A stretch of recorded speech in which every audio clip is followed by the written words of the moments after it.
Hello, we've already covered how the interface works. Now it's time to break down the essence of the work itself. In this lesson, we'll look at examples of mass messages and bumps, what they're for and when to send them, what types of members there are, how to communicate with them, how to structure sexting, and of course, we'll break down a sales technique called the freeloader check. Let's start from the very beginning. What should you do before your shift even starts? You should prepare at least 5 mass messages and 5 bumps. A mass message is needed so that the dialogue moves up in the member's message list and they see our messages. Thanks to this, we can start an interesting dialogue with the member. We do this at the very beginning of the shift. Let's look at a few examples of interesting mass messages.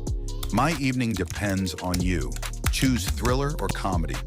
What one superpower would you use? I'd talk to animals. These mass messages spark interest in the member, and they reply to us, which is exactly what we want. Now let's move on to bump. A bump is used in cases where the member hasn't replied to your mass message, and you send a second message that is somehow related to the first and encourages the member to reply to you. For example, don't you like watching movies? How do you usually spend your evenings? Is silence a superpower too? Now I'll tell you about the timing of mass messages and bumps. As you already understood, you send your first mass message at the beginning of the shift. After 30 minutes have passed, you need to send a bump without deleting the previous mass message to all the same lists we selected for the mass message. Don't forget that users who replied to the mass message need to be added to the chatting now list. After another 30 minutes have passed since sending the bump, we need to delete the previous mass message and bump, and then send a different mass message. This way you can have one mass message and one bump active at the same time. The time intervals for mass messages and bumps look like this. Send the first mass message, 30 minutes pass. Send the first bump, 30 minutes pass. Delete the mass message and bump. Send the second mass message, 30 minutes pass. Send the second bump, 30 minutes pass. Delete the mass message and bump. Then this cycle repeats. These are mandatory actions that need to be done throughout the entire shift to have as many active dialogues as possible. I'll also give you a useful tip. After each mass message and each bump, set a timer for 30 minutes, and when it goes off, it means it's time for a new mass message or a new bump. This way, you definitely won't forget and will increase your earnings. Now let's move on to the types of members. There are members we have communicated with and those we haven't. With those we've already communicated with, it's simple. We continue chatting and gradually warm them up for sexting. Let's break down the action plan for members we haven't had a dialogue with yet.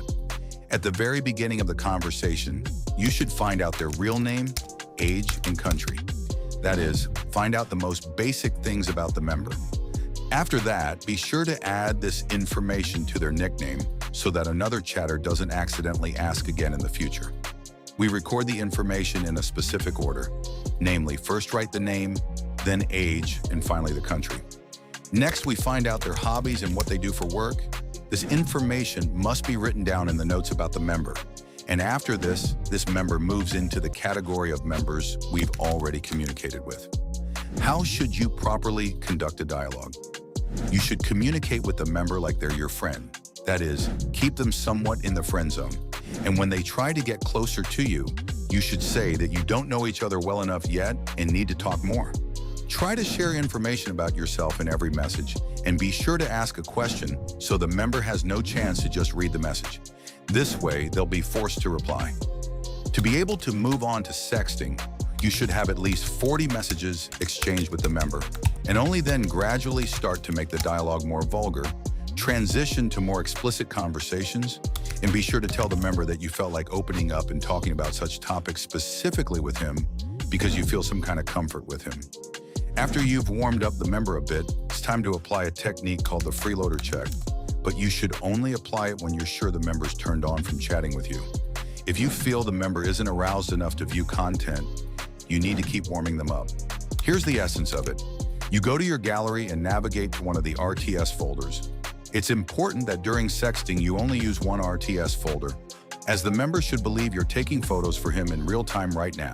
First, we select 3 photos enclosed and be sure to set a price of $3 on them. The freeloader check is whether he buys these photos or not. If he doesn't buy them, he automatically moves into the crosses category. It's important to note that sometimes you might not have pushed the member enough, and they haven't yet entered that state where they want to buy something. But there are situations where a member genuinely can't buy due to lack of funds. But if he does buy, then congratulations, he's passed the freeloader check. And we put a check mark at the beginning of his nickname. Here's an example of good sexting before the freeloader check. Let's look at an example of a successful conversation. What happened earlier in the conversation was just getting to know each other, exchanging basic questions. Then the chatter decided to latch onto the member's job and build the sexting around that topic. When sexting happens in the context of the member's current surroundings, it's excellent because he can visualize his fantasy in what's right in front of him. In our situation, the chatter latched onto the member's workplace and the member immediately picked up on this sexting. Also, please note an important point in this sexting. It starts with foreplay, which is a big plus, and there's an opportunity to turn up the heat of the sexting with each subsequent sale. Most trainees, due to inexperience, start sexting with oral play even before the freeloader check, and this can overheat the user. A fairly large number of users can reach orgasm just from chatting and some stories, and accordingly, you need to prevent this prematurely before the first pay-per-view or PPV. Every sexting session should start with foreplay. In this lesson, you learned about mass messages and the freeloader check technique. And in the next lesson, we'll tell you about the ladder sales technique, which is impossible without today's topic. So see you in the next lesson.